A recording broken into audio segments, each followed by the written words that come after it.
مولا علی سے کسی نے سوال کیا کہ یا علی جب ہم مر جاتے ہیں تو ہمارے کندھوں پر جو دو فرشتے ہوتے ہیں وہ کدھر جاتے ہیں، ان کا کیا ہوتا ہے؟ تو مولا علی علیہ السلام فرماتے ہیں کہ جب کوئی بندہ اس دنیا سے رخصت ہو جاتا ہے، انتقال کر جاتا ہے، تو اس کے جو کندھوں پر دو فرشتے ہوتے ہیں وہ اس بندے کے دفنانے کے بعد اللہ پاک سے کہتے ہیں کہ یا اللہ پاک ہماری جتنی وہ نامہ اعمال والا کام تھا وہ کہتے ہیں کہ ختم ہو گیا، یا اللہ ہم کیا فرشتے، مولا فرماتے ہیں کہ وہ کہتے ہیں کہ یا اللہ کیا ہم آسمانوں کی طرف آ جائیں؟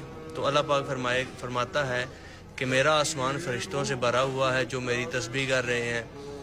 تو پھر وہ فرشتے پتہ کریں گے تو ہم کیا پھر زمین پر ہی قیام کریں، زمین پر ہی ہیں؟ تو اللہ پاک فرمائے گا کہ زمین میری مخلوق سے بھری ہوئی ہے جو میری تسبیح کر رہی ہے۔ تو پھر فرشتے کہیں گے یا اللہ پاک ہم کدھر جائیں؟ تو پھر اللہ پاک کہتا ہے کہ تم اسی بندے کی قبر پر قیام کرو اور اس کے لیے سبحان اللہ، الحمدللہ، لا الہ الا اللہ، اللہ اکبر، یہ قیامت تک اس کے لیے لکھتے رہو، اس کے نامہ اعمال کے لیے۔ ایک سچا مسلمان ہی اس ویڈیو کو شیئر کرے گا۔